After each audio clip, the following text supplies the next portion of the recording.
अच्छा, अब इसमें बताओ ओवरहीट क्यों हुआ रजिस्टर। कैलकुलेशन भी आपको बतानी है। आप ऊपर वाले पार्ट वन तक के सारे नंबर्स मार्क कर लो। दो नंबर्स आपको यहाँ पर लिखे हुए मिलेंगे, एक नंबर हमने कैलकुलेट किया है। वोल्टेज और करंट यहाँ से मिल जाएगा। हमने फाइव कैसे किया, V इक्वल्स टू आई अगर किया तो हमारे पास वोल्टेज कितना गिवन है, 4.2 और करंट गिवन है 3.1।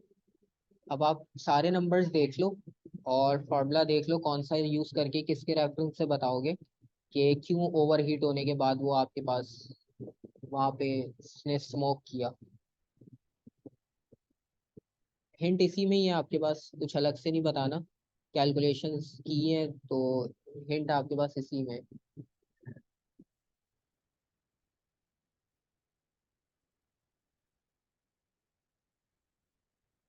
अच्छा देखो, अभी आपने जितने भी नंबर्स देखे ना उसमें से एक चीज हमने इस पूरे क्वेश्चन में अभी तक यूज नहीं की।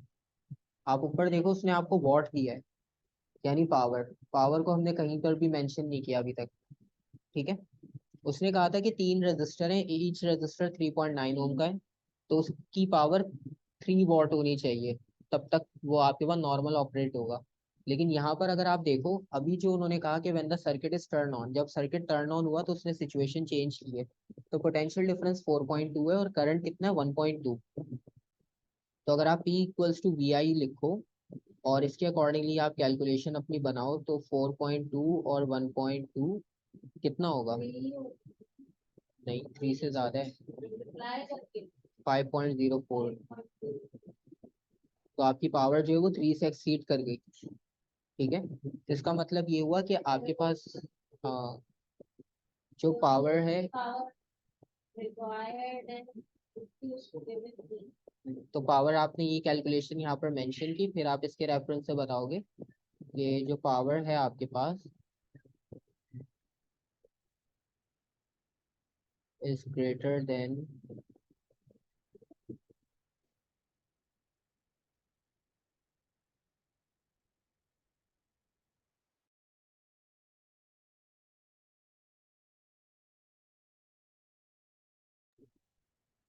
Power is greater than the given value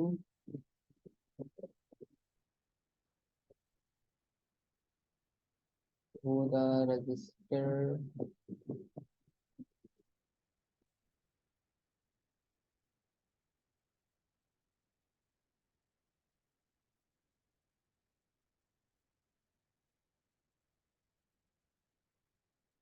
ठीक है। अच्छा देखो, कैलकुलेशन का वर्ड देके उसने आपको हिंट खुद ही दी है कि सवाल में ही नंबर से आपने आंसर बनाना है खुद। तो वो आपको पता चल जाए, क्योंकि फ्यूज का कोई कॉन्सेप्ट नहीं था कि हम फ्यूज पे डाल देते कि फ्यूज आपके पास ओवर रेटेड हो गया या फ्यूज सही नहीं लगा था, तो उस पे भी हम नहीं डाल सकते। उसके अलावा the other two registers are also labelled 3.93 watt. दोबारा से वही चीज रिपीट की। The first register is now remove and the student connects these other two register in series to the potential difference of 4.2। अच्छा, अब उसने वो जो एक रजिस्टर हमने लगाया था। ठीक है। अच्छा देखो, जब डायग्राम बना रहे थे ना तो एक रजिस्टर लगेगा, तीन रजिस्टर लगेंगे, इसकी हिंट भी आपको यहीं से मिल गई पार्ट थ्री में, कि एक पहले लगाया था फिर हटा के अब दो लगाए, क्योंकि पहला वाला तो खत्म हो गया। अब बाकी दो लगाए। अब उन दो को लगाने के बाद उनका पोटेंशियल डिफरेंस भी 4.2 हमने उस पर अप्लाई किया। और अब ये बताना है state and explain whether these register overheat और नॉट। बताओ ओवरहीट होंगे या नहीं। दो रजिस्टर्स लगे हुए हैं और दोनों आपके पास सीरीज में लगे हुए हैं। सीरीज में लगे हुए हैं आपके पास।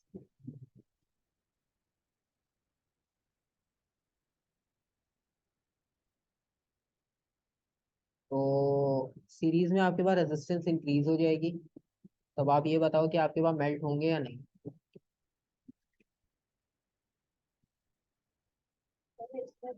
मल्टीप्लाई करके देखो ना। हाँ, अब देखो आपके पास रजिस्टर लगे हुए सीरीज में, और जब सीरीज में रजिस्टर लगता है तो वोल्टेज क्या होगा, डिवाइड हो जाएगा। तो 4.2 इस बार डिवाइड हो जाएगा। ठीक है। तो वोल्टेज आपके पास डिवाइड हो जाएगा बिटवीन टू रजिस्टर, और इस बार आपके पास जो है वो रजिस्टर मेल्ट नहीं होगा या ओवरहीट नहीं होगा। ठीक है।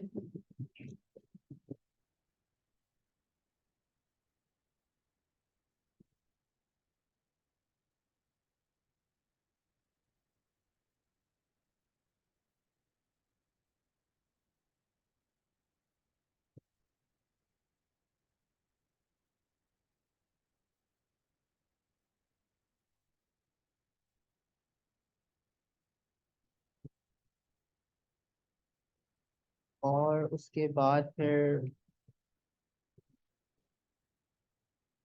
अच्छा, ये मैग्नेटिज्म वाला आ गया आपके पास। अ स्टील रॉड इज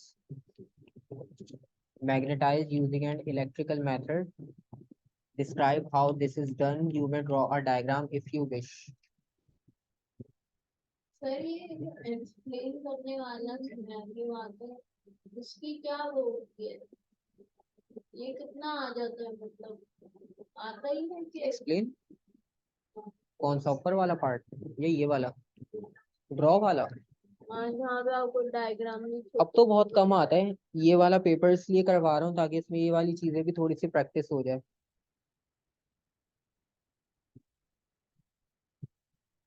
अच्छा, अब इसमें कि मेटल आपके पास स्टील रॉड को मैग्नेटाइज किया using electrical method, describe how this done, you may draw diagram if you wish. ठीक है,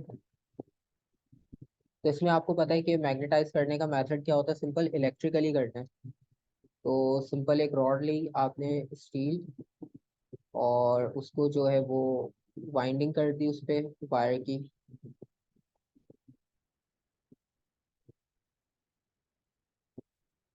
और उसको कनेक्ट कर दिया किससे,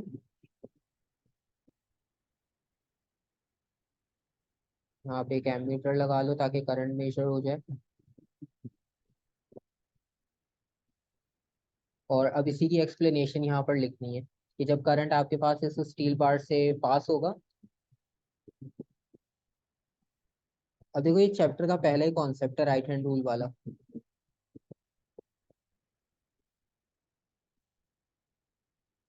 अब मैग्नेटिक फील्ड आएगी कहाँ से, बेसिक आपने बताना ये है। इसमें तो करंट पास हो रहा है, मैग्नेट फील्ड का तो अभी भी नहीं पता चलेगा। तो पता ऐसे चलेगा कि जब करंट पास होता है थ्रू द कंडक्टर,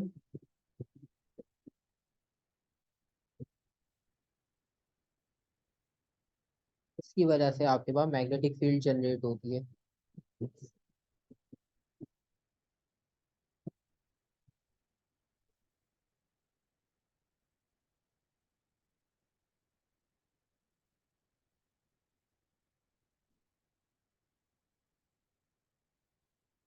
तो ये रीजन है।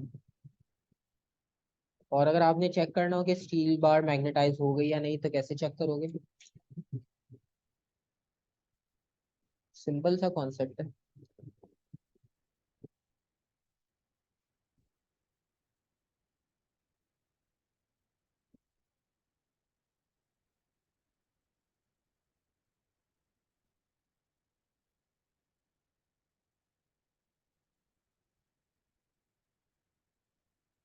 देखो, आपके पास अगर ये मैग्नेटाइज हो गई है तो आप सिंपल ये करो, आप एक और मैग्नेट इसके सामने लाके रखो। अट्रैक्ट हो हाँ, गया। अगर ये इसको अट्रैक्ट या रिपेल करे, बेसिकली अट्रैक्ट तो वो कर ही लेगा क्योंकि मेटल है। तो अगर ये रिपल करता है इसको, क्योंकि अगर जाहिर सी बात है एक साइड तो नॉर्थ होगी, तो अगर इसमें रिपल्शन शो हो जाए तो इसका मतलब है ये मैग्नेटाइज हो गया। ठीक है। तो नॉट हाँ, नॉर्थ तो नॉर्थ, तो एक एंड पे अगर अट्रैक्ट कर रहा हो तो फिर दूसरे एंड पे रख कर देखना, किसी एक एंड पे आपके पास वो उसको रिपेल करेगा लाजमी।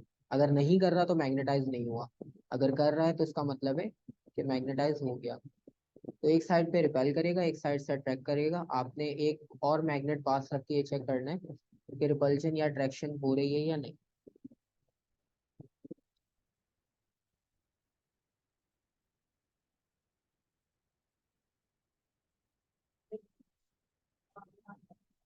खैर, अब ये इलेक्ट्रोस्टैटिक्स वाला है, ये तो बहुत सारा पार्ट स्किप हो गया है, इस पर मेहनत नहीं करेंगे।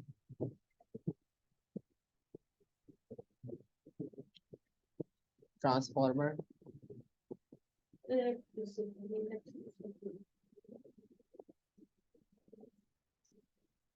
वोल्टेज इसमें दिया हुआ 25,000, और उसमें पूछा है कि स्टेट वेदर कॉइल ए और B in the transformer has larger number of turns, give a reason for your answer.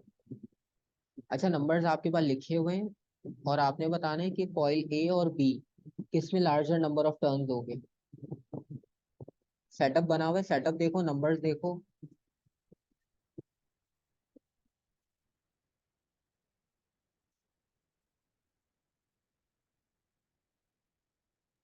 हाँ ए। ए में होंगे ज्यादा। Sir B sir.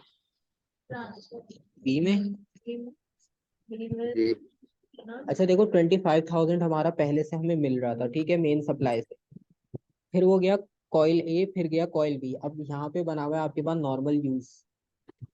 तो नॉर्मल यूज का मतलब ये कि हमारे नॉर्मल यूज के वोल्टेज जो है वो 220 या 230 वोल्ट होंगे, बस इससे ज्यादा नहीं। तो इसका मतलब है ये 25,000 को कम करके लाना है 230 पे। तो ट्रांसफार्मर कौन सा लगेगा, स्टेप अप स्टेप डाउन? कम करा है ना। तो बी में नंबर ऑफ टर्न्स कम होंगे ना। यही ना। हम्म। तो कॉइल ए में आपके पास नंबर ऑफ टर्न्स ग्रेटर होंगे। और रीजन ये होगा कि हम स्टेप डाउन ट्रांसफार्मर यूज कर रहे हैं क्योंकि हमारा आउटपुट वोल्टेज कम होता है। हमने यहाँ पर स्टेप डाउन ट्रांसफार्मर यूज करना है। तो इसका मतलब ये है कि कॉइल ए में नंबर ऑफ टर्न्स ग्रेटर होंगे। एक नंबर के लिए बेसिकली एक नंबर आपको ये बताने के लिए मिलेगा कि कोई ए ज्यादा हो। हाँ, लेकिन उसमें आपकी मेहनत तो उन्होंने बचा ली ना, आपने क्वेश्चन पूरा एक बार पढ़ लिया। अब बाकी के लिए दोबारा नहीं क्वेश्चन देखोगे। अब इसमें one purpose of using an iron core in the transformer is to increase the magnetic field. ये वाला क्वेश्चन भी बहुत बार इन्होंने पूछा हुआ है कि क्यों आयरन यूज करते हैं। एक और पर्पस बताने कि आयरन कोर क्यों यूज करते हैं हम। क्यों यूज करते हैं, कुछ और क्यों नहीं यूज करते, स्टील यूज कर लेते, आयरन ही क्यों यूज किया।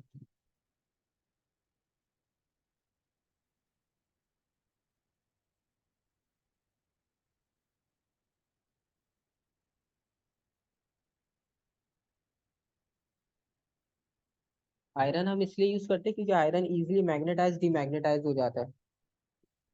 तो ये वाला क्वेश्चन ट्रांसफार्मर में आपको साथ ही लिखवाया था थ्योरी में भी कि ये वाली चीज लाजमी याद रखना, ये पूछते ही पूछते हैं।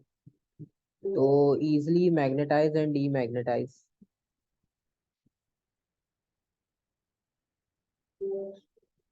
Iron can easily magnetise and demagnetise, इसलिए हम आयरन यूज करते हैं।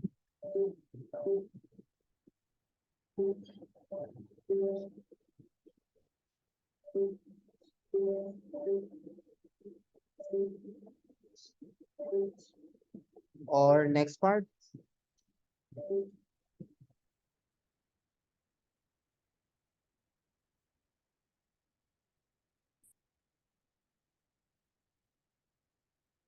Describe briefly how an output voltage in is induced in coil B. अच्छा, अब ये पार्ट भी सिंपल है, अब एक एक मार्क के लिए डिस्क्राइब करने को कह रहा है ये तो, फिर ब्रीफली लिख दिया उसने। बेसिकली यहाँ पे हाँ, जवाब देंगे अब। क्योंकि कॉइल ए में जो करंट पास होगा लिखने में तो वो डिटेल ही चला जाएगा। क्योंकि कॉइल ए में करंट प्रोड्यूस होगा जिसकी वजह से मैग्नेटिक फील्ड जनरेट होगी। कॉइल ए में करंट पास हो रहा है जिसकी वजह से मैग्नेटिक फील्ड जनरेट होगी, ये आंसर भी आपने लिखा हुआ है पहले भी। और उस मैग्नेटिक फील्ड के चेंज की वजह से कॉइल बी में ईएमएफ इंड्यूस होता है। ठीक है, तो ये आपके पास प्रोसेस इस तरह से काम करता है। और one advantage disadvantage of buying up burying a power line underground rather than having an overhead power line। Underground power cables use करने का एडवांटेज और डिसएडवांटेज बताना है एक एक। एडवांटेज क्या होगा? अंडरग्राउंड जगह नहीं लेती। एडवांटेज ये होगा चाइना वालों के हाथ में काम आ जाएगा, बिजली टाइम पे आएगी। हमारे लिए तो यही एडवांटेज होगा। नहीं, जनरल पर्सपेक्टिव। बताओ कोई भी जर्नल, कोई भी एक दो बता दो। तो जैसे इम्यून होगा, जैसे बारिश से जब होती है तो पावर लाइन्स गिर जाती हैं। क्या होती है? सही। क्या हुआ? ठीक है, अब अंडरग्राउंड हो गया तो हमारे पास बारिश और इस सीजन में हमारे पास सेफ्टी हो जाती है। ठीक है। ठीक है, बाहर जिस तरह से हमारे यहाँ वायर्स होती है, ठीक है, तो किसी की छत से अगर कुछ गिर भी जाए तो वो नीचे पहुंचता नहीं, वो तारों में फंसा रह जाता है बेचारा। तो सेफ्टी भी हो जाएगी एक तरह से, और डिसएडवांटेज में क्या होगा कि इसकी मेंटेनेंस बहुत कॉस्टली हो जाएगी, क्योंकि अगर कुछ मेंटेन करना पड़ गया तो सबसे पहले आपको पूरे वहाँ पे खोदने का प्रोसेस करना पड़ेगा, उसके बाद फिर सारी सेटिंग होगी, फिर दोबारा से आप रिपेयर करोगे, तो फिर इसकी मेंटेनेंस आपको बहुत कॉस्टली पड़ जाएगी।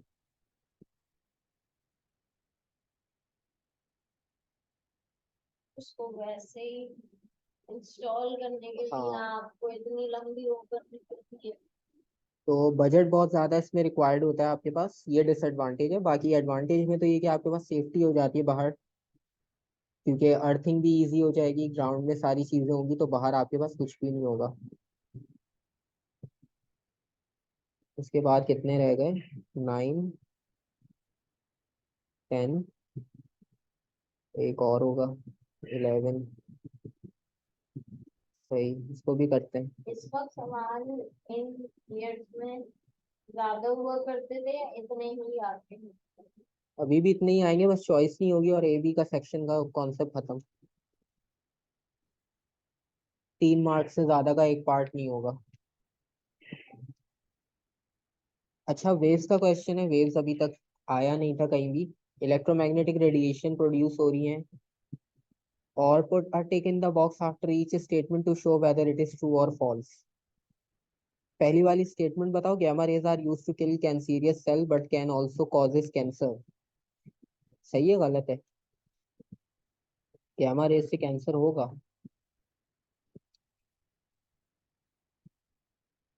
X rays, gamma raise.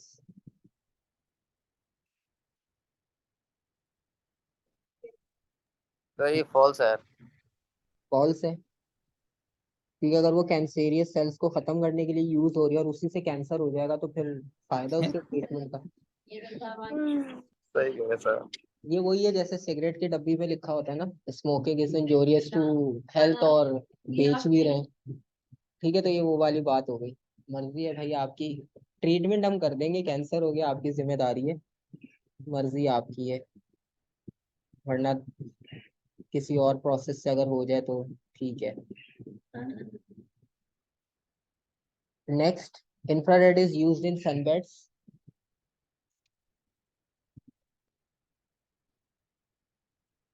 अच्छा, नॉर्मली अब ये इंफ्रारेड रेज है, इंफ्रारेड आपको पता है हम रिमोट कंट्रोल्स में यूज करते हैं,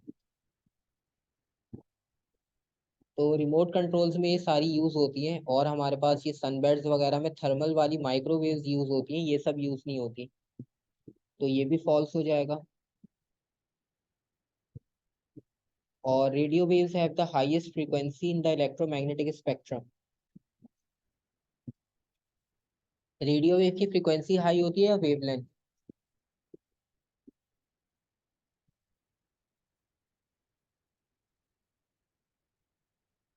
फ्रीक्वेंसी रेडियो वेव की, इलेक्ट्रोमैग्नेटिक। हाँ वेवलेंथ हाई होती है। हाँ, क्योंकि हम इसको ट्रांसमिशन में यूज करते हैं, तो इसका मतलब इसकी फ्रीक्वेंसी भी हाई नहीं होती। और the higher the frequency of the radiation the smaller is the wavelength. ये तो सही है, दोनों इन्वर्सली होते हैं।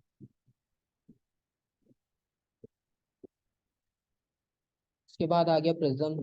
Prism white light split into 7 different colours, show the action of the prism on the light as it passes through the prism. अच्छा, इसमें आपको पता है वाइट लाइट जाएगी, हाँ थोड़ा सा इसका आपने स्प्रेड दिखाना होगा, क्योंकि 7 कलर्स हैं वो अलग अलग स्प्लिट होते हैं। ऊपर आप हम्म, थोड़ा सा आपके पास यहाँ पे स्पेक्ट्रम बनेगा, सबसे ऊपर रेड आएगी और वायलेट सबसे एंड में आएगी। हम्म, सर ये बस हम ऐसे ही बनाते जैसे आपने बनाया, बस ऊपर एक लाइन और नीचे लाइन और बस रेड वायलेट। और उसमें ये ना कि फिर कलर्स मेंशन कर देना। हाँ सर वही तो मैं सोच रहा था बस। आपके वर्ड्स क्लियर 3 मार्क्स है ना। तो सीक्वेंस था विबग्योर करके, तो हाँ रेड वो तो के पता है सर। बाद हाँ orange, yellow, green, blue, indigo, violet, तो ये सारे कलर्स मेंशन कर देना। और उसके बाद रीजंस हमने लिखा था, इसका पूरा रीजन जर्नल में भी होगा आपके पास, आपको याद होगा कि रिफ्रैक्टिव इंडेक्स चेंज हो जाता है। हमने इसमें किया था कि यहाँ पे थिकनेस अलग है और यहाँ पे थिकनेस डिफरेंट है, तो थिकनेस कम ज्यादा होने की वजह से आपके पास क्या होगा, रिफ्रैक्टिव इंडेक्स चेंज होगा। और हर लाइट का वेवलेंथ डिफरेंट होता है, तो रिफ्रैक्टिव इंडेक्स चेंज होने की वजह से व्हाइट लाइट जो है वो 7 डिफरेंट कलर्स में स्प्लिट हो जाएगी।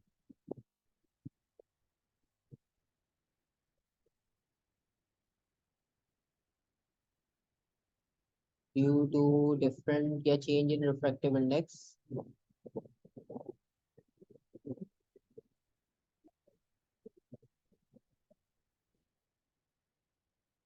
different refractive index for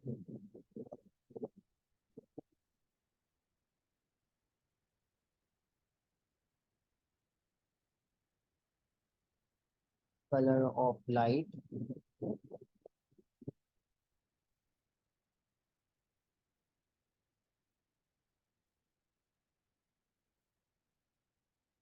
red color reach first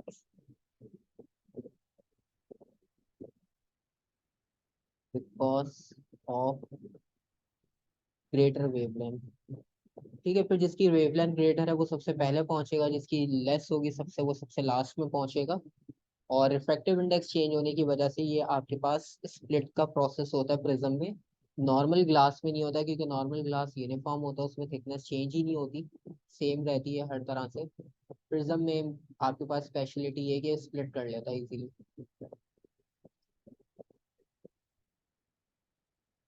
calculation वाला पार्ट तो इजी है, उसमें तो मसला नहीं होता। अर्थ जो है वो इतने किलोमीटर दूर है सन से, state the speed of light in a vacuum.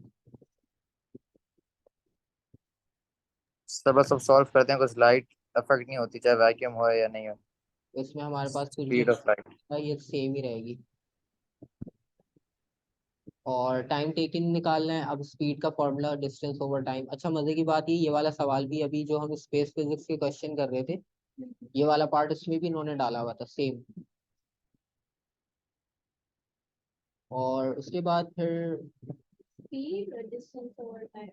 Simple,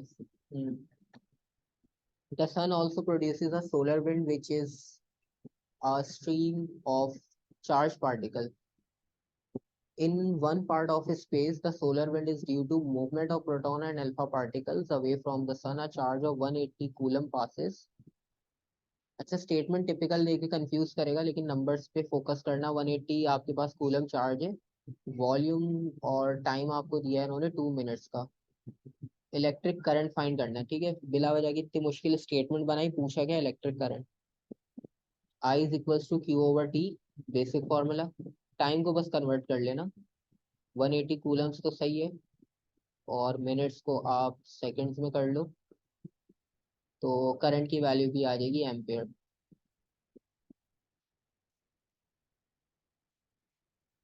उसके बाद टेबल कंप्लीट करना है। अच्छा इन्होंने रेडियो एक्टिविटी भी इसी में मिक्स कर दिया। अच्छा नहीं, ये वो है इलेक्ट्रोमैग्नेटिक स्पेक्ट्रम। अल्फा पार्टिकल की नेचर बतानी है, रेडियो एक्टिविटी और मिक्स करके दिया उन्होंने। आपके पास ये सर नेचर में हम हीलियम न्यूक्लियस लिख सकते हैं। हाँ हीलियम आपके पास एटम या उसके न्यूक्लियस के इक्वल होता है। और ये सर आप फोर। नहीं नहीं, इसमें आप नेचर यही लिखोगे हीलियम। अच्छा सर सर। चार्ज में +2, 2 प्रोटॉन होते जी। हैं, stop by few millimetre of paper, या आप सिर्फ पेपर भी लिख दोगे तो इसकी बहुत है। लीस्ट होती है ना सर, हाँ सबसे पेनिट्रेशन। पेनिट्रेशन। सही। और गैमा की अगर बात करें तो चार्ज उस पर कुछ भी नहीं होगा। और स्टॉप बाय लेड,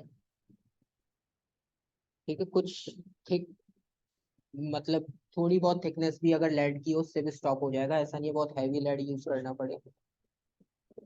तो थिकनेस आपके पास जो है वो थोड़ी बहुत भी काफी होती है उसको स्टॉप करने के लिए, फ्यू मिलीमीटर्स। अच्छा थर्मल में एक ये Prices से related आया अभी तक।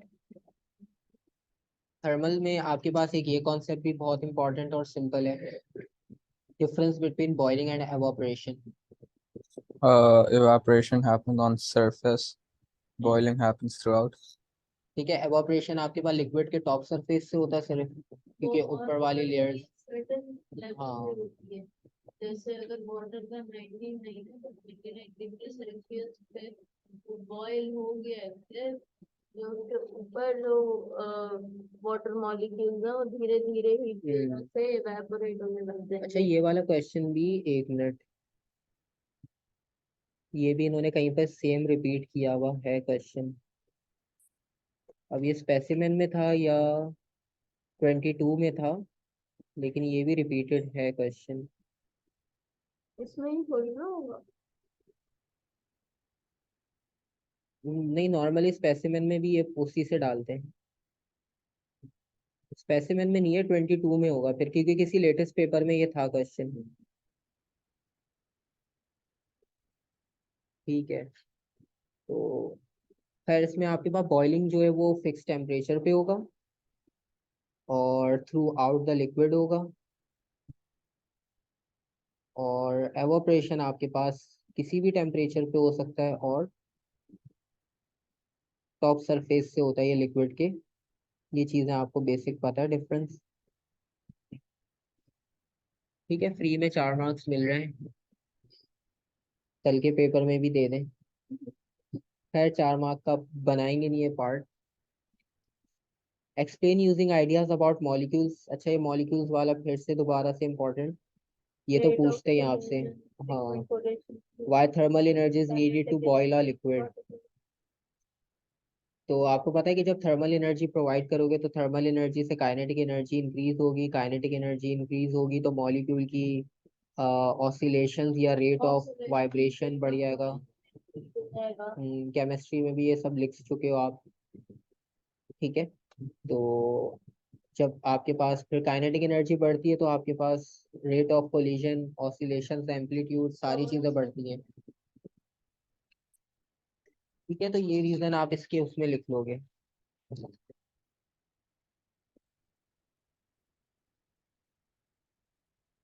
उसके बाद जो इन्होंने बी पार्ट दिया है, बी पार्ट में काफी लंबा सा सवाल है और इसमें ये देखना पड़ेगा कि हाँ ये वाला इंक्लूड है हमारे पास या नहीं। क्योंकि अब इसमें आप जो रिमूव टॉपिक है उसमें से आप देखोगे तो सारी टॉपिक्स इन्होंने मोस्टली रिमूव कर दिए, सिर्फ स्पेसिफिक हीट कैपेसिटी का छोड़ा है। तो ये वाला पार्ट जो है वो आपके पास अब इंक्लूड नहीं है, वरना ये पहले होता था। मतलब इसमें ये होता था कि एक मटेरियल ने कितनी हीट लूज की और दूसरे ने कितनी गेन की, तो उनको हम दोनों साइड इक्वेट करके सॉल्व करते हैं, लेकिन अब इसको सॉल्व करने की जरूरत नहीं है। हाँ, ये वाला पार्ट 2 हम इसमें कर सकते हैं क्योंकि इसमें स्पेसिफिक हीट होगी। अब क्योंकि प्रीवियस पार्ट हमने स्किप किया है तो इसको भी फिलहाल छोड़ते हैं, हम आगे देखते हैं।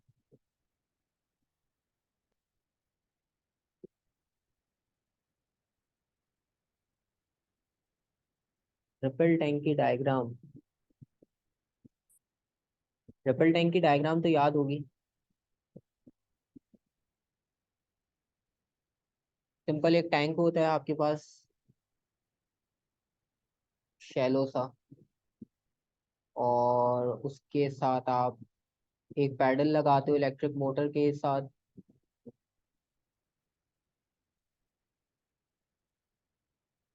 और वो पैडल जो है वो कंटिन्यूअसली वाइब्रेट करेगा अप एंड डाउन, जिसकी वजह से वेव्स आपके पास जनरेट होगी वाटर में। और उसके ऊपर जो है वो हम बल्ब यूज करते हैं ताकि आपके पास जो रिफ्लेक्शन हो वो आपको ग्राउंड पे मिले। स्क्रीन हमारी ग्राउंड होती है इसमें, यहाँ पे फिर हमें डार्क ब्राइट फ्रिंजेस मिलते हैं। ठीक है, ये पूरा प्रोसेस आपने इसमें एक्सप्लेन करना है।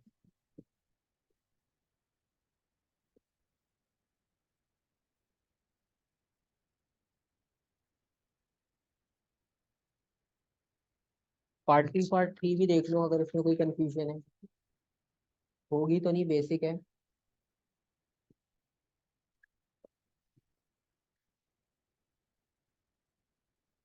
water wave in the ripple tank transfers energy. Describe how to show that there is a transfer of energy. Transfer of energy बताना कैसे होगा? अब इसमें नॉर्मली ये होता है कि वाइब्रेशंस तो हो रही हैं, लेकिन आपने बताने के क्यों कैसे हो रही है। आप यहाँ पे कोई ऐसा ऑब्जेक्ट रख दो जिसकी डेंसिटी कम हो, वो सिंक ना हो। जिस तरह आपने एक प्लास्टिक बॉल रख दी यहाँ पर बिल्कुल हॉलो, तो जिस तरह आपने देखा होगा कि सी साइड पर भी अगर कोई बॉल आपके पास उसकी सरफेस पर रह जाए या स्विमिंग पूल में, तो वो वाइब्रेशन के साथ साथ मूव करते हुए आगे आती है। ठीक है, तो उससे आपको ये आइडिया हो जाता है कि एनर्जी ट्रांसफर हो रही है, तभी वो बॉल भी आपके पास ट्रांसफर होते होते वेव्स के साथ नई पोजीशन पर आ गई है। ठीक है, तो आप सिंपल यहाँ पर लिखोगे place a hollow ball or rubber cork on the surface of water.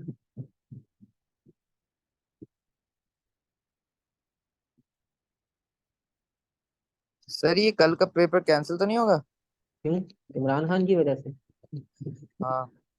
कुछ कह नहीं सकते। सर क्या बात कर रहे हैं? कुछ कह नहीं सकते ना। अभी तो हुआ है मामला, अब देखो क्या होता है क्या नहीं। अल्लाह अल्लाह करे नहीं कर रहे हैं। हाँ, सब चल रहा है, बीच में आके सारा वो खराब हो जाएगा मोमेंटम। हाँ सर ये तो। होना था तो पहले करते, अब तो हो ही गया सब कुछ।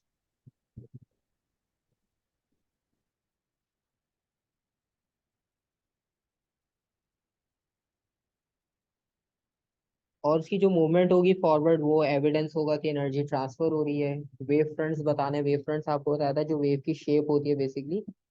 जिस तरह स्पीड ब्रेकर की एग्जांपल दी थी, स्पीड ब्रेकर आप कंसिडर करते हो, तो स्पीड ब्रेकर का जो ऊपर आपको कर्व सरफेस नजर आ रहा होता है, आप उस कर्व सरफेस को, इसको आप 3D में ले जाओ अगर,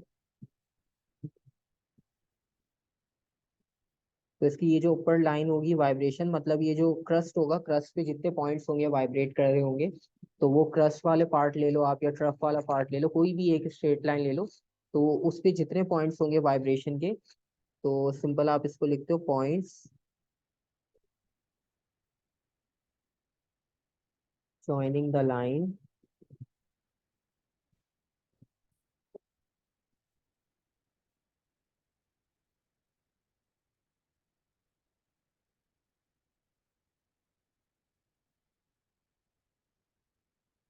और वो क्रस्ट पे हो, ट्रफ पे हो, किसी भी पॉइंट पर हो, तो वो आपके पास वेव फ्रंट को रिप्रेजेंट करता है, सिंपल। और दूसरी बात ये कि सबकी मोशन भी सेम होगी। All points have the same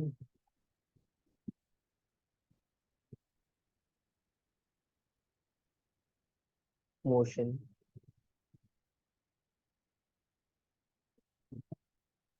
अच्छा, और कोई ऐसी चीज जो पूछनी हो?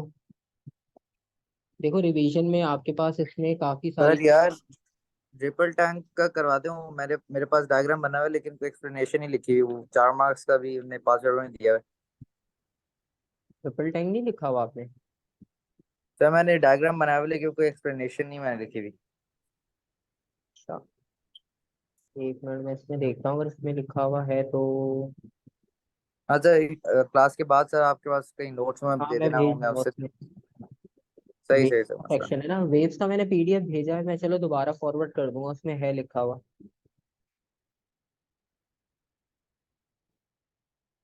खैर बाकी इसमें रिवीजन के शॉर्ट शॉर्ट आपके पास की पॉइंट्स है, तो बस एक बार इसको पढ़ लेना, तो एक बार सारी चीजें रिवाइज हो जाएगी इसमें भी। और तो बाकी इसमें कुछ नहीं है, पैटर्न वही सेम है। अभी आपने देखा पेपर से पहले हमने लिखा था सब के क्वेश्चंस आपके पास किस पैटर्न से होंगे, और पूरे पेपर में आपके पास सेम पैटर्न फॉलो होता है, चाहे आप पुराना कोई पेपर देख लो नया देख लो, पेपर का पैटर्न यही है सेम। फॉर्मूला लिस्ट है आपके पास सारी। वैसे तो खैर याद आ ही जाते हैं टॉपिक देख के, ऐसा भी नहीं है कि सारे याद करो इंडिविजुअल अलग से बैठ के फिर तभी होगा। बाकी ये कि सॉल्व करते रहो, कोई क्वेश्चन हो ऐसा पूछने वाला तो आप वो सेंड कर दो, पूछ लेना। पेपर्स तो आप जितने भी कर लो, अब लेटेस्ट भी हमने देखे हैं, पुराना भी देख लिया, इससे ज्यादा पुरानों में फिर ये है कि एक दो क्वेश्चन आपके टॉपिक से रिलेटेड होंगे, मतलब को अभी नए सिलेबस से, बाकी स्किप करने पड़ेंगे। जिस तरह थर्मल में थर्मामीटर वगैरह आपको मिलेगा, इसमें थर्मामीटर नहीं था, इसलिए ये वाला पेपर सेलेक्ट किया क्योंकि इसमें थर्मामीटर नहीं था। वरना बहुत सारों में आपको थर्मामीटर मिल जाता है तो वो करना ही नहीं होता आपने। तो ये सारी चीजें बस थोड़ी सी आपके पास।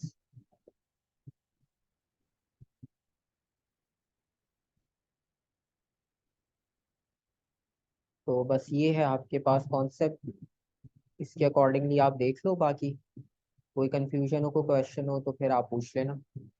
ठीक है, फिर ये कि 7-8 बजे करीब कोई अगर होंगे क्वेश्चंस थोड़े बहुत तो उसको भी एक बार और ऑनलाइन कर लेंगे हम।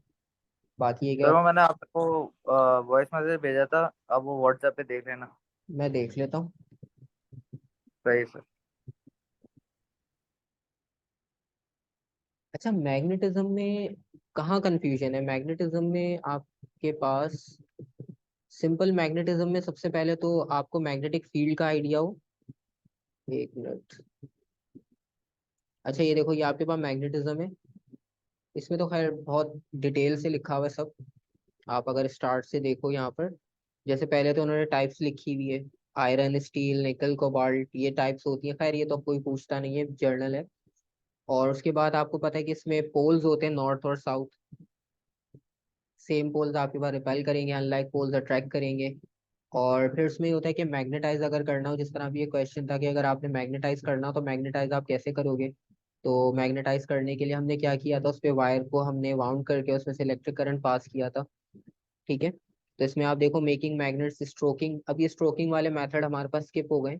उसमें होता है कि एक मैग्नेट के साथ आप एक बार रखो स्टील और उसको स्ट्राइक करते रहो तो मैग्नेटाइज हो जाता है शॉर्ट। और अभी जो इलेक्ट्रिकली था हमारे पास, ये हम यूज करते हैं नॉर्मली। ठीक है, और डीमैग्नेटाइज करना हो तो डीमैग्नेटाइज में क्या, आप उसको हीट अप कर दो हैमर से, मतलब आप उसको स्ट्राइक करो। या इलेक्ट्रिकली, अब देखो इसमें एक चीज ये होती है कि अगर हमने डीसी से बनाया ना उसको, मतलब डीसी करंट पास करके, तो आप एसी पास करो क्योंकि एसी में ऑल्टरनेट होगी करंट की डायरेक्शन, उसकी वजह से क्या होगा कि पोलैरिटीज चेंज होगी और आपके पास वो डीमैग्नेटाइज हो जाएगा दोबारा से। फिर उसके बाद आपने डायरेक्शन को फाइंड आउट करना तो आप कंपास यूज करते हो। ठीक है, कंपास यूज करते हो आप नॉर्थ साउथ पोल आइडेंटिफाई करने के लिए। बाकी अभी हमने देखा था कि अगर कोई मैग्नेटाइज मटेरियल है और उससे आपने ये पता लगाना है कि वो मैग्नेटाइज हो गया या नहीं, तो उसका भी आपने कॉन्सेप्ट देखा कि आप सेकंड मैग्नेट रख के उसमें रिपल्जन चेक करोगे, क्योंकि अट्रैक्शन तो होगी क्योंकि मेटल को भी तो कंडक्ट कर ही लेता है वो। लेकिन रिपल्जन अगर आपके पास हो रही है तो इसका मतलब वो मैग्नेट मटेरियल मैग्नेटाइज हो गया है। और ये तो सीरीज और पैरेलल आ गया बीच में।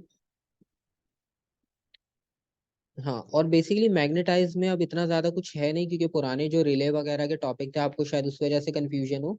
अब वो रिले और वो सब चीजें काफी स्किप हो गई हैं, अब वो आपके पास कुछ भी इंक्लूड नहीं होती इसमें।